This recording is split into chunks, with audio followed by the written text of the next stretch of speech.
This is NHL Wraparound Quick Takes, and let's quack up with another version of spring cleaning.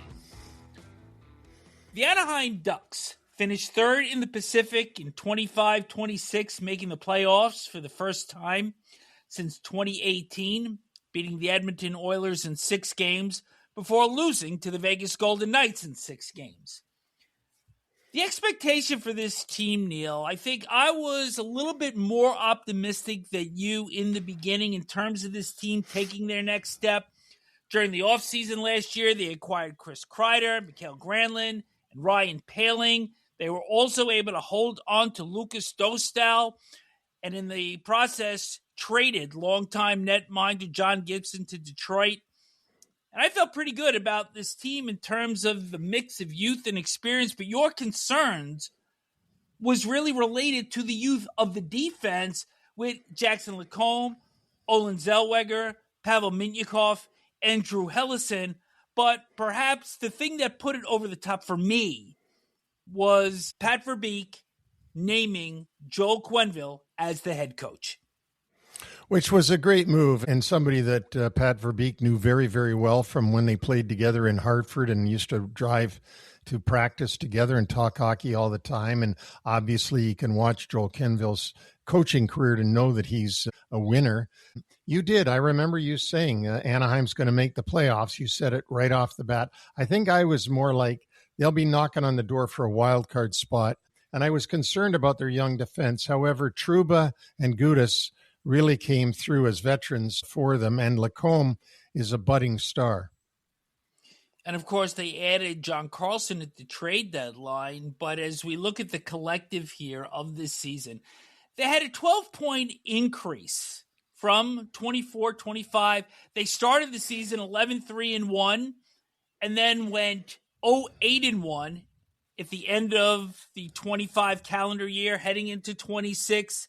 But then they had winning streaks of 7 games and 5 games and a 5-0-1 run, which offset a 2-6-2 finish. So they kind of staggered a little bit heading into the playoffs. Remember, they were actually atop the Pacific Division before settling for third. They're a very inconsistent team, but that goes with some of the youth that they've got on the team. I mean, they've got some tremendous youth, both on defense and mostly up front, forward. And you'll get those inconsistencies with guys that are new to the league and are younger, and that's what Anaheim went through this season.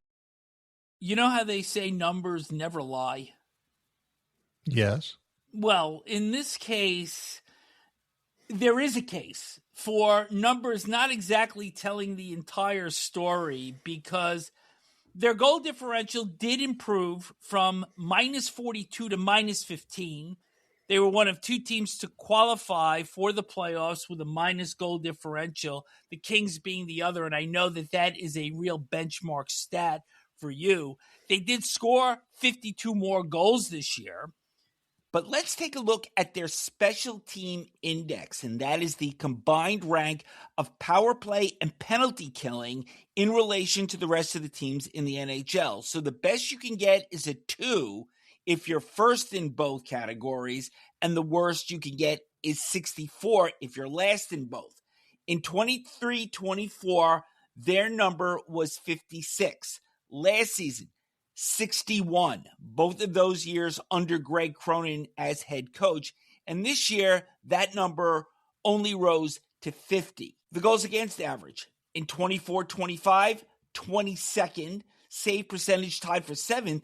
And this year, goals against was 29th and save percentage 30th.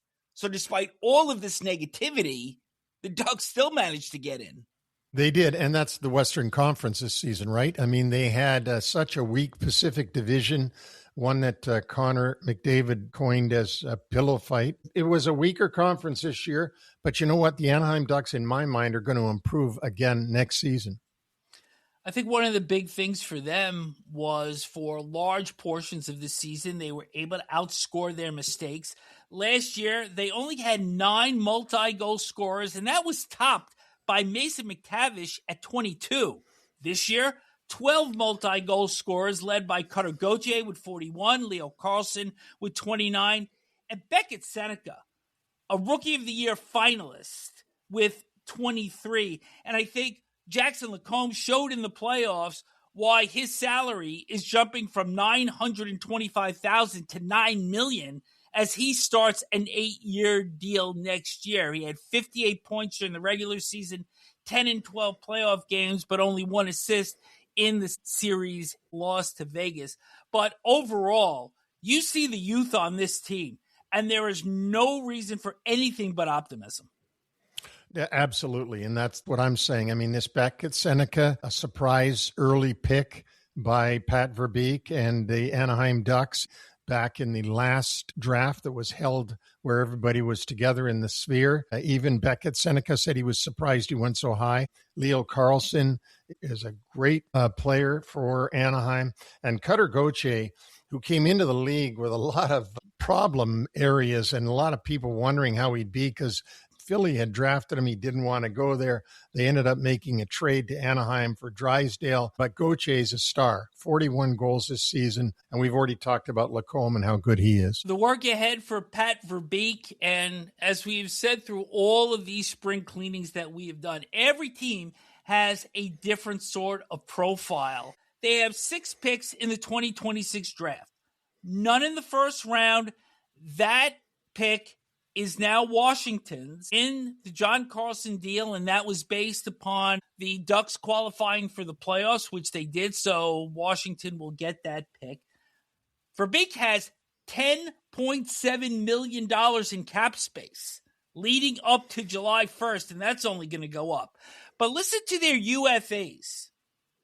John Carlson, who we just mentioned, who had 5 points and was a -1 against Edmonton, but only 1 assist and a -4 against the Golden Knights in the second round. Captain Radko Gudas and another captain, or a former captain, Jacob Trouba. Also, their fourth-line players, Ross Johnston, Jansen Harkins, and Jeffrey Viel, and goaltender Peter Mrazek, and their RFAs, Gauthier, Carlson up front, Ian Moore, Mintyukov, Zellweger, and Tyson Hines on defense. So that's 13 names that I just rattled off there. So this is going to be a very intriguing summer to see how Verbeek continues to augment this team to take the next step. And who he turns around and signs first and how much they get. Obviously, Cutter Gauthier and Carlson are going to get king's ransom, and the defensemen are going to do pretty well as well. I would imagine that he would keep Jacob Trouba around, or he'd try to re-sign him, and he would certainly re-sign or try to re-sign the captain, Radko Gudas. Not so sure about Ross Johnson or what they think. Who knows? Jeffrey Viel was a great pickup by Pat Verbeek, and I would think he would want to keep him around. And the backup goalie, whether it's Mrazek or who it is, don't forget Mrazek came from Detroit for Gibson, probably with Stevie Yzerman in Detroit saying, well, I'll take Gibson, but you got to take Peter Mrazek back, which is usually what goes on. It's going to be a busy summer, as it always is, but for Pat Verbeek, with no first-round pick, he's got to get his young guys signed, and he's going to have to shore up the defense by signing Trouba and Gudas. Mrazek ended the season on IR, and Ville Husso was the backup to Lucas Dostal. But Neil, if you look at this team in the big picture and we head into the summer, we see the progression. And from my seat, this is a lineup that needs some tweaking more than major pieces. So I think Verbeek is set up very well to make some real good moves during the course of the summer. Yeah, and I talked to Ken Holland about the teams that are all around him, and Ken being the GM of the LA Kings. And he said, you know, Anaheim is headed for great days ahead. They're a really good building young team. They could own California, not the San Jose area, obviously, because they've got their own great young team. But they could own that LA metro area if they can stay where they are and keep ahead of the Kings. That's always a great rivalry between the two. And it looks for the time being like the Ducks are going to take the lead.